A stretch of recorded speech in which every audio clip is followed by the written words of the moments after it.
দর্শক, বাংলাদেশে ভারতীয় হাই কমিশনার দীনেশ ত্রিবেদী তার ছোটাছুটি, দুদিনের ছোটাছুটি, তিনি পররাষ্ট্রমন্ত্রীর সঙ্গে দেখা করেছেন, জ্বালানি সম্পদ মন্ত্রীর সঙ্গে দেখা করেছেন এবং ফাইনালি তিনি প্রধানমন্ত্রীর সঙ্গে দেখা করেছেন। এর আগে দেখা হয়েছিল প্রধানমন্ত্রীর পররাষ্ট্র উপদেষ্টার সঙ্গে।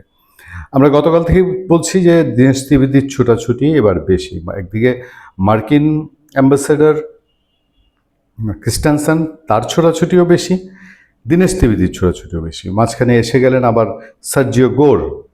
সব মিলিয়ে কিছু যে একটা হচ্ছে, এইটা অনুমান করা খুব সহজ।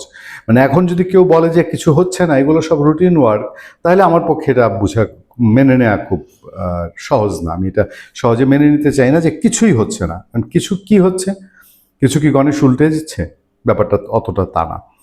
এবং এর মধ্যে নিশ্চিতভাবেই শেখ হাসিনা ইস্যু আছে। কারণ প্রধানমন্ত্রী তারেক রহমান এবং দীনেশ ত্রিবেদীর বৈঠকে প্রধানমন্ত্রী ইস্যু, সাবেক প্রধানমন্ত্রী আওয়ামী লীগ সভাপতি শেখ হাসিনার ইস্যুটি উঠেছে। এবং এই ইস্যুটি নিয়ে যে একটা কিছু ঘটছে সেটা আরও বেশি ইঙ্গিতবহ। দীনেশ ত্রিবেদী প্রধানমন্ত্রীর সঙ্গে দেখা করার পরেই তিনি দিল্লি দৌড় দিয়েছেন। খেয়াল করে দেখবেন, দীনেশ ত্রিবেদী শুধু বাংলাদেশে অন্য 10জন ভারতীয় হাই কমিশনারের মতো না, তাকে ভারত সরকার মন্ত্রীর মর্যাদা দিয়ে রেখেছে। মন্ত্রীর মর্যাদা মানে হচ্ছে তার ডিলিং যতটা না ভারতের পররাষ্ট্রমন্ত্রী শ্রী জয়শঙ্করের সঙ্গে, ততটাই সরাসরি ভারতের প্রধানমন্ত্রী নরেন্দ্র মোদীর সঙ্গে। এই অবস্থায় কি ঘটতে যাচ্ছে রাজনীতিতে, সেটি জানার জন্য আমাদের সাথে থাকুন। এবং এই পর্যায়ে যারা আমাদের চ্যানেলটি এখনও সাবস্ক্রাইব করেননি তাদেরকে সাবস্ক্রাইব করার অনুরোধ জানাচ্ছি এবং লাইক এবং কমেন্ট দিয়ে আমাদের সাথে থাকার জন্য আহ্বান জানাচ্ছি। দীনেশ ত্রিবেদী প্রধানমন্ত্রীর সঙ্গে দেখা করার পরে সোশ্যাল মিডিয়ায় আমি দেখেছি, সোশ্যাল মিডিয়ায় পোস্ট দেখলে বোঝা যায় কে কোন মানসিকতার, কোন আদর্শের মানুষ। ধরেন, বিএনপির একটা মানুষ পোস্ট দিলে, জামাতে একটা মানুষের পোস্ট দিলে, ইসলামী ছাত্র শিবিরের একটা মানুষ পোস্ট দিলে, আওয়ামী লীগের একজন সমর্থক পোস্ট দিলে বোঝা যায় যে এই লোক আওয়ামী লীগপন্থী, এই লোক বিএনপি, এই লোক জামাত, এই লোক জাতীয় পার্টি। এটা বোঝা খুব সহজ। বহু পোস্ট আমার চোখে পড়েছে, এমনও আমাদের লাইভে এসেও বলেছে দীনেশ ত্রিবেদীকে একেবারে প্রধানমন্ত্রী সাইজ করে দিয়েছেন, খলিলুর রহমান ব্যাপক পাল্টা কার্ড মেরে দিয়েছেন। কিন্তু ওস্তাদের মার শেষ রাতে একটা কথা বলে। আমাদের সামনে যে খবরগুলো আছে, এই খবরগুলো এই কয়দিন একটু ডিফারেন্ট ছিল মানে ভারতের পক্ষ থেকে ভারতের প্রধানমন্ত্রী নরেন্দ্র মোদী বাংলাদেশের প্রধানমন্ত্রীকে প্রধানমন্ত্রী হিসাবে তিনি প্রধানমন্ত্রী হওয়ার পরপরই ভারত সফরের আমন্ত্রণ জানিয়ে রেখেছেন। সেটাও ঝুলেছিল। প্রধানমন্ত্রী সেই সফরে সাড়া না দিয়ে তিনি মালয়েশিয়া গেছেন, তিনি চায়না সফর করেছেন। ভারত সফর প্রধানমন্ত্রী করবেন কি করবেন না, এটা একটা 1000 টাকার প্রশ্ন হয়ে দাঁড়িয়েছিল। ভারতের সাথে আমাদের অমীমাংসিত বহু বিষয় ঝুলে আছে, বিশেষ করে প্রথমত শেখ হাসিনা ইস্যুতে ভারত বাংলাদেশ কোনো আলাপ হয় কিনা। দ্বিতীয়ত হলো গঙ্গা চুক্তির মেয়াদ শেষ, তারপর সীমান্ত হত্যা, প্রত্যাবর্তন, এইসব নানান ইস্যু তো আছেই। এটা নিয়ে আর নতুন করে বলার কোনো অপেক্ষা রাখে না।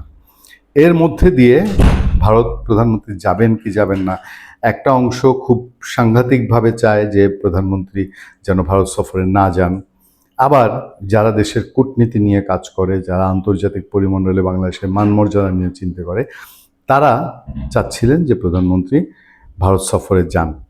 দীনেশ ত্রিবেদীর বৈঠকে কি সেই চমক দেখা দিয়েছে? শেষ পর্যন্ত দীনেশ ত্রিবেদী কি রাজি করাতে পারছেন বাংলাদেশের প্রধানমন্ত্রীকে? তেমন একটা খবর দেখেন, যে কোনো সময় ভারত সফরে যেতে পারেন প্রধানমন্ত্রী তারেক রহমান, যেটা গত 2-3 দিনে নিউজ এসছে পত্রপত্রিকা। আমি মানব জমিনের বরাত দিয়ে বলেছি, বাংলাদেশে আরও 2-3টা পত্রিকা বরাতে বলা হয়েছে যে দীনেশ ত্রিবেদী দেখা করলেও, ছোটাছুটি করলেও বিস্টেক সম্মেলনে হয়তো প্রধানমন্ত্রী তারেক রহমান যোগ দিচ্ছেন না।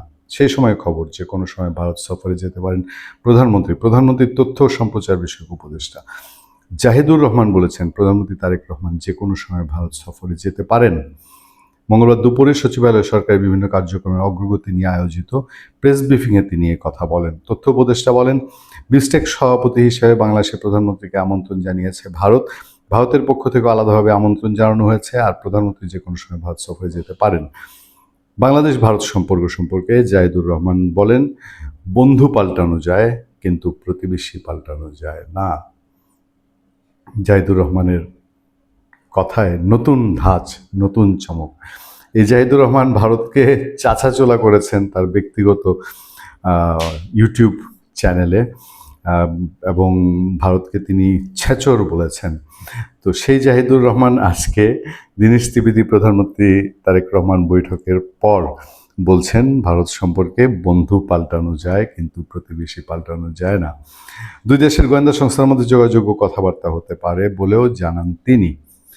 এর বাইরে আমরা রয়ের প্রধানের বাংলাদেশ ট্যুর নিয়ে আলাদা আলাপ করব, সেই আলাপে নিশ্চয়ই আরও ভিন্ন কিছু উঠে আসবে। তবে ইন্টারেস্টিং হলো যে শেষ পর্যন্ত বোধহয় ভারত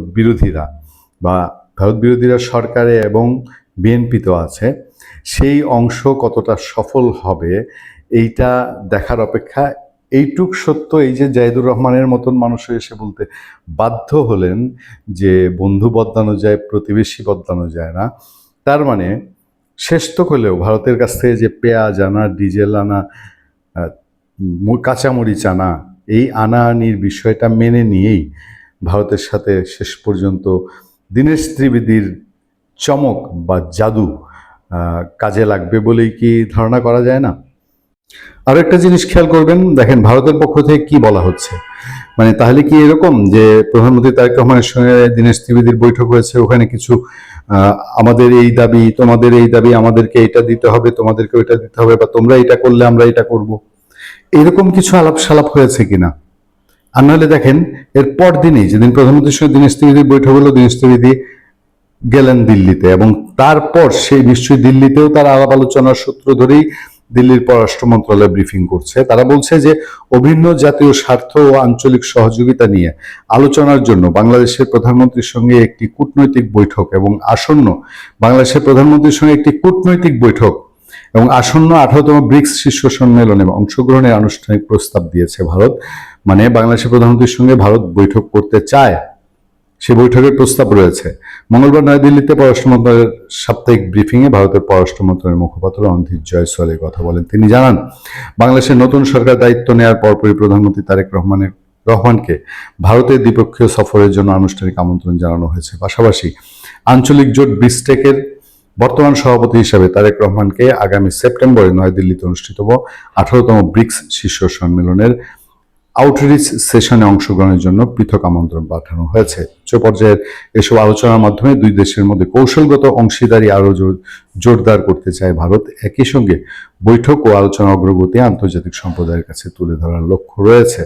দ্বিপক্ষীয় সম্পর্কের পাশাপাশি আঞ্চলিক সহযোগিতা, অর্থনৈতিক অংশীদারি এবং বহুপক্ষীয় ফোরামের সমন্বয় বাড়ানোর মাধ্যমে ভারত বাংলাদেশ আন্তঃসীমান্ত সম্পর্ক আরও গভীর করার একটি গুরুত্বপূর্ণ উদ্যোগ হিসেবে এটি দেখা হচ্ছে। আগামী 12-13 সেপ্টেম্বর ভারতে আয়োজন অনুষ্ঠিত হতে যাচ্ছে 18তম ব্রিক্স শীর্ষ সম্মেলন। ব্রিক্সের নিয়ম অনুযায়ী আঞ্চলিক জোটের প্রধানদের এতে আমন্ত্রণ জানানো হয়।